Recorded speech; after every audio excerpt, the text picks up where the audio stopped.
дұрыстап ойнаңдар, жанбай мандраждамай, түсіндіңдер ғой? Кім еңбек етеді, кім дайындалады, кім патриот, онда обязательно результат болады. Түсіндіңдер ғой? Постоянно бірінші очередь патриотизм, жезқазған үшін барын салдар.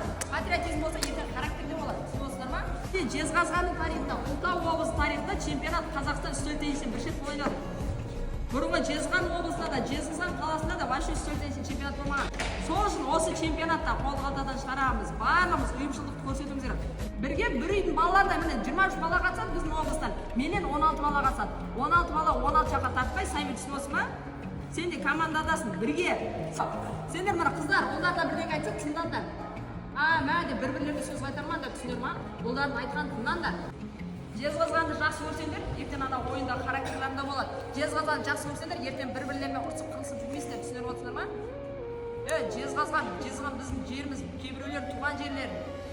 Жезқазған үшін барымыз салуымыз керек. Жезқазған атын жас жағынан танытуымыз керек. Бітті, бүкіл әңгіме бүгінмен бітеді. Чемпионат Қазақстан бірінші Жезқазғанда өтіп жүрген деп бәріміз осылай ұйымшылдық болып, бір отбасы болып аман есен атқарсақ